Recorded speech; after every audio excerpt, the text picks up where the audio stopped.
Autre exemple sur l'utilisation des multiples, le NO43. Alors en fait, on a donc dans cette situation-là, on a plus de multiples, en fait, plus de collections de multiples. Et c'est un exercice en fait qui amène à réfléchir à la nécessité de trouver les multiples communs par une autre méthode que les ensembles. Alors, avec l'outil informatique, on peut malgré tout poursuivre dans cette même piste-là. C'est-à-dire qu'effectivement, les multiples de 40, je peux en demander autant que je veux. Je peux en demander une trentaine si je le souhaite, ou une centaine si je le souhaite. Pour l'ordinateur, ça ne pose pas de problème. Donc, cet exercice-là, on demande les multiples pour en fait des lignes, des durées qui correspondent à des durées de trajet de lignes de bus, les bus solaires.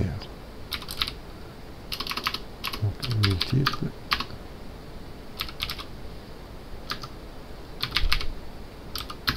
On a 20, on a 30, on a 10,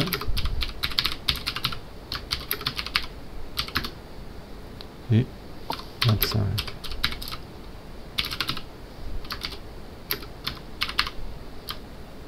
Donc on ne va pas comparer chacune de ces listes manuellement, mais on va demander à chaque fois d'obtenir l'intersection de ces collections-là.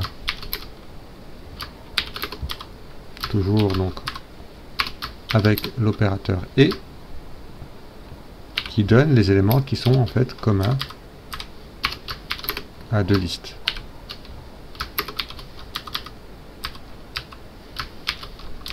Donc ici, on sélectionne tout et on fait Alt Print et on obtient 600.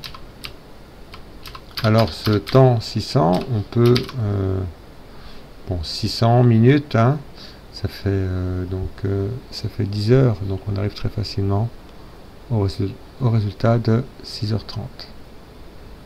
Bon, on peut demander ici au système, c'est en anglais malheureusement,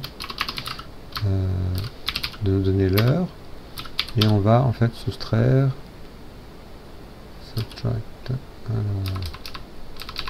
on va soustraire, alors il faut que je mette un point, voilà. Et on va soustraire en fait 600 minutes, et on va obtenir donc 6h30 qui est la réponse, 6h30 du matin, qui est la réponse.